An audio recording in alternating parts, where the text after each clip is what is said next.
All right. Alors, on est présentement ici au coin de la rue Plessis, Ontario. Derrière nous, il y a l'église Sacré-Cœur de Jésus. Et on essaye un nouveau concept cette fois-ci. On va faire des visites exclusives d'églises et d'endroits inusités avec notre nouveau collaborateur, Anthony. Ça va, Anthony? Bonjour, ça va très bien. Toi, comment ça va, DJ? Ça va tout le temps bien, à part faire un peu fret. Anthony, qui est un étudiant à l'UQAM en urbanisme, division patrimoine religieux. Alors, explique-nous un peu ton cheminement rapidement. Oui, ben dans le fond, moi, je suis en cours. C'est ma deuxième année de baccalauréat. Puis après ça, je compte faire une mineure en patrimoine. Puis les églises, on en a besoin. Il faut les montrer. C'est des richesses incroyables et historiques. Donc, les églises, je crois que les églises, DJ, là, c'est nos châteaux. Suivez-nous.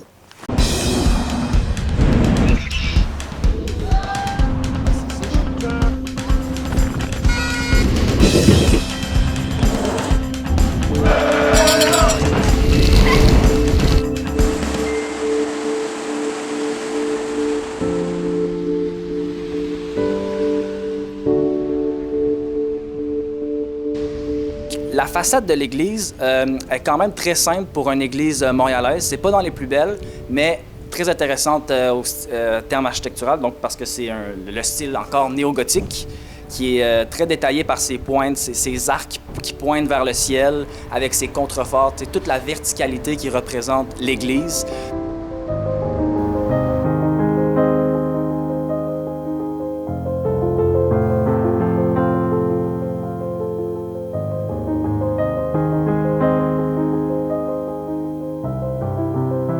OK, on est présentement dans l'église. Wow, c'est vraiment impressionnant.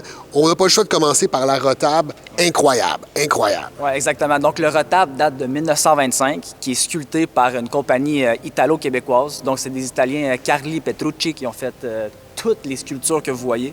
Donc, on en a pour vrai des petites jusqu'à des grosses.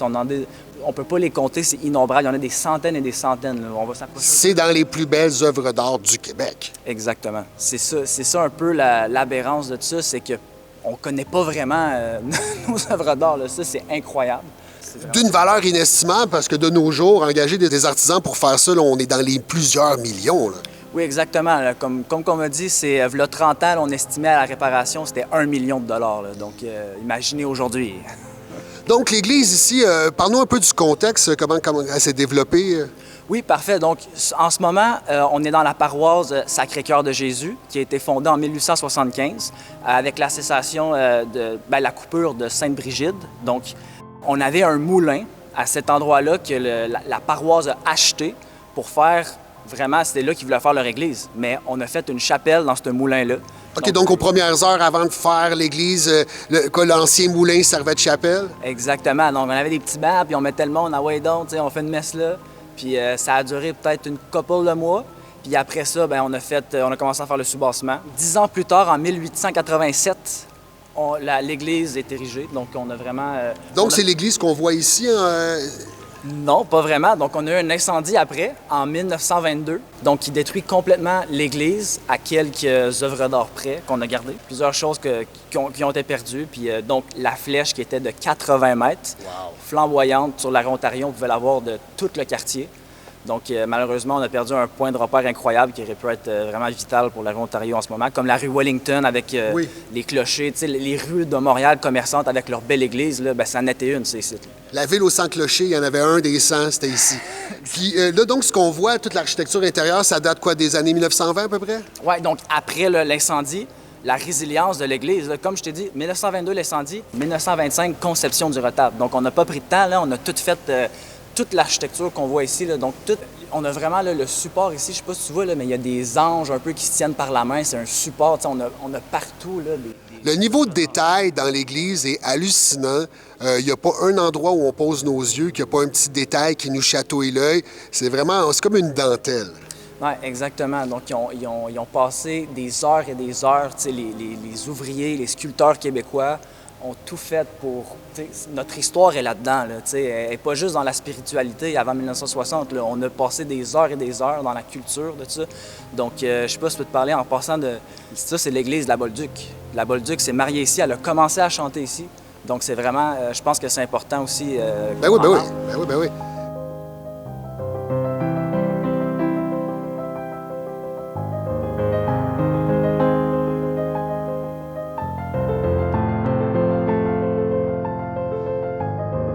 OK, Anthony, on est présentement dans la chaire. Déjà là, on est quand même privilégié. Hein? C'est pas tout le monde qui a le droit de monter ici. C'est-tu moi ou elle est particulièrement vraiment belle? Oui, donc selon ce que j'ai vu à date dans les églises, que j'en ai visité plusieurs, là, c'est une des plus belles que j'ai vues de toute ma vie. Pour vrai, là, c'est incroyable. Tout est sculpté, toute la boiserie fine dans l'optique du néo-gothique. On est vraiment là, comme c'est une des pièces les plus pures avec. Il y a des gargouilles même, je sais pas si tu vois. Là. Ouais. C'est incroyable. C'est vers la fin du 19e siècle, en fait, qu'on l'a installé. Puis un peu après la construction de l'église. Puis là, il y a eu un incendie, comme je dis, 1922. Puis c'est la seule pièce qui a résisté à l'incendie. Alors, on est présentement ici avec André Papa-Thomas, qui est compositeur et chef de chœur, qui va un peu nous parler du contexte des cloches. En fait, toute cette aventure a débuté en mars 2020, au début du premier confinement. Et à ce moment-là, j'ai appris que le clocher était pour être partiellement démoli, en fait, dû à un écoulement d'eau. Et c'était déjà trop de frais à considérer pour penser pouvoir réparer. Dans sa restructuration du clocher, elle disparaissait. Cette partie disparaissait avec les cloches. Donc, on les aurait, où on les met, qu'est-ce qu'on fait avec? Hein? Souvent, ce qui se passe, c'est qu'on les stocke dans des champs. Avec le gel et le dégel, elles finissent par fendre.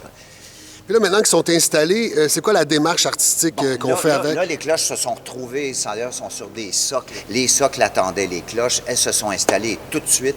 J'ai entrepris avec deux percussionnistes, vraiment chercheurs et des percussionnistes aguerris, l'étude des harmoniques des cloches, c'est-à-dire quelles notes elles comportent, qu'est-ce qu'il y en est, on peut les jouer comment. Mais, ceci dit, par contre, ça, c'est un Do. Et c'est un Do. Il est un peu flat, il est juste un petit peu plus bas. Mais par contre, je vous ferai remarquer une chose. Là, on a la tonique qui est le Do. Et tu vois cette note-là. Après, sur la robe, là, tu as une carte. Fait que ça, c'est un Fa.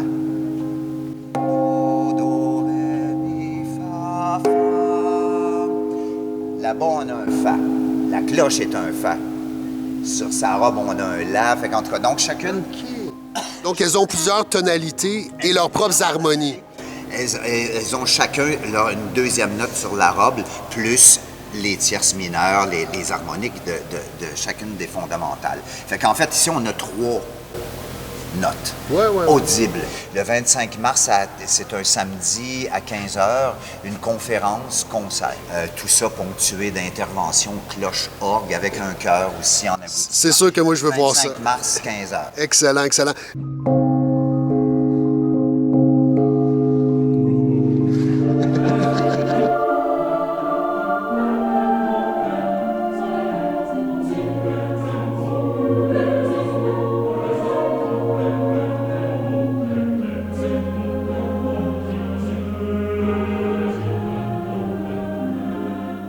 OK, donc on est présentement dans le jubé, là où il y a l'orgue, un orgue casse avant, comme dans la plupart des églises de l'époque.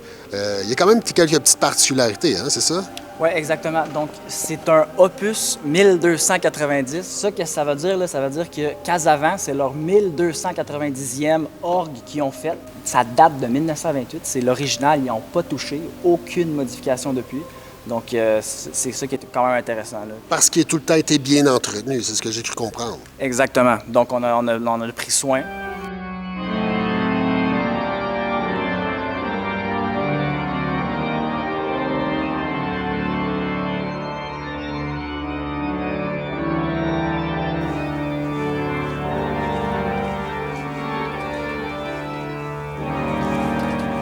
Wow! Donc ça, c'est le sacristie ici?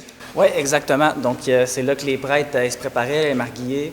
Donc, on a vraiment un centre d'entreposage.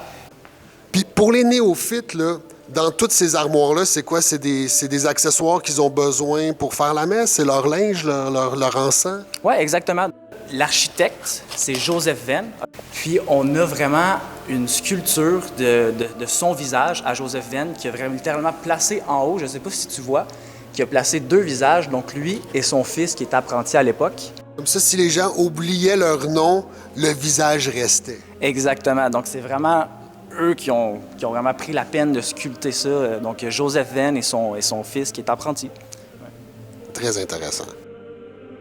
Donc, ces charpes-là sont plus utilisées de nos jours, sont là à titre de relique, si on veut.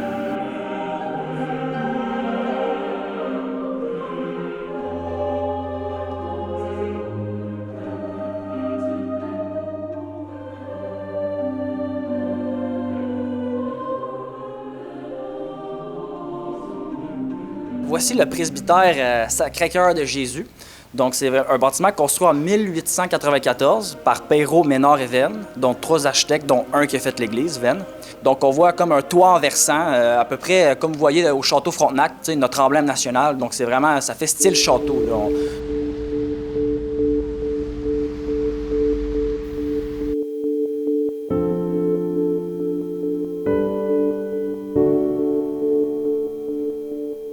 Alors, on est présentement dans le presbytère, dans le salon du presbytère, magnifique place. Explique-nous donc un peu, c'est quoi ici? Oui, donc en ce moment, c'est le salon, vraiment comme la place où c'est le plus beau, on pense, dans le presbytère. Donc, on est vraiment ici avec une architecture art nouveau. Vraiment la décoration, vous voyez comme juste les chaises, ici comme les vitraux. Les boiseries, c'est incroyable. Les boiseries sont sculptées. Les artisans qui ont fait ça, forcément. Exactement, comme les ébénistes, sculpteurs, et aussi les architectes qui étaient là-dedans. Donc, on a plusieurs... je sais pas, est-ce que tu sais c'est quoi le Art Nouveau? Exactement, c'est inspiré par les formes naturelles, comme la nature, qu'on voit, comme la chaise ici, comme il y a la cocotte. Tu sais, on a des lézards ici, un peu des écureuils partout. Tu sais, on est vraiment dans le jardin, les fruits. Donc, on est vraiment dans l'esprit comme des courbes naturelles. Donc, à l'époque de la construction du presbytère, ici, c'était le salon pour les curés, pour tout le staff de l'église, c'est ça? Oui, vraiment, c'était comme un lounge. Okay. On peut penser que c'est là qu'ils pouvaient parler de l'administration en même temps. Il y avait plusieurs choses qui se passaient là. On voit qu'ils prônaient pas nécessairement la même chose qu'ils vivaient. Non, exactement. La dîme, elle rapportait, là. Puis là, de nos jours, évidemment, là, tu nous as expliqué, c'est devenu le salon du presbytère, genre de lounge toujours, mais je pense qu'il y a eu des tournages qui ont eu lieu ici. Oui, exactement. Donc, on peut passer à des films cultes québécois, notamment à Le Matou, qui a filmé quelques scènes là, La Bolduc, qui était aussi là, puis aussi le remake de Sherlock Holmes, qui était là-dedans. Puis, fun fact, quand je suis rentré pour aller voir la première fois, on me demandait si c'était pour un tournage. Donc, il y a sûrement d'autres films qui se sont probablement tournés ici parce que, tu sais, j'étais comme, je regardais un peu, je repérais, puis... Mais on peut comprendre parce que c'est vraiment un endroit magnifique. Avant de conclure, un petit appel à tous. L'Église a vraiment besoin de votre aide. Elle se détériore rapidement. Même que les pierres de l'Église se détachent littéralement de ses murs. Alors venez à l'Église sur la rue Ontario. Venez allumer un petit lampion et faire un don en même temps. Ou venez au concert le 25 mars. Ça serait vraiment dommage de perdre cette église et de disperser toutes les œuvres d'art qu'elle contient. OK, alors, wow, c'était vraiment une visite incroyable dans le sens que, tu sais, je me sens privilégié d'avoir accès à des lieux que normalement le Montréalais n'a pas accès. Même si une grande partie de ce qu'on a vu, c'est ouvert à tous. Exactement. Oui, bien, c'est ça. Moi, ma passion, comme je te dis, c'est les églises. Je vais dans les églises à chaque fois, puis même s'ils sont barrés à l'entrée, là, tu sais, si tu es réellement passionné, si tu veux vraiment voir notre histoire, notre architecture là, de l'église, c'est vraiment important. Va cogner au presbytère, va voir s'il y a quelqu'un, puis dis juste que tu es intéressé, puis tu vas la voir, les églises. Sinon, dans le cas de l'église ici, tous les dimanches à 3 h, il y a une chorale qui pratique, puis les portes sont débarrées. Vous pouvez venir écouter la pratique de la chorale et admirer l'église. Ouais. Eh bien, merci, Anthony. Je pense qu'on va en faire une autre. Je pense que le concept est le fun. On se verra pour la prochaine capsule. Merci beaucoup, DJ Captain Montréal. C'est vraiment une opportunité. Merci. Donc voilà ce qui termine cette vidéo sur l'église Sacré-Cœur de Jésus. Il va en avoir d'autres, avec d'autres églises de Montréal. Anthony et DJ Org vont nous servir de guide. Alors abonnez-vous si ce n'est pas encore déjà fait, allez voir mon Patreon, et là-dessus on se dit à très bientôt.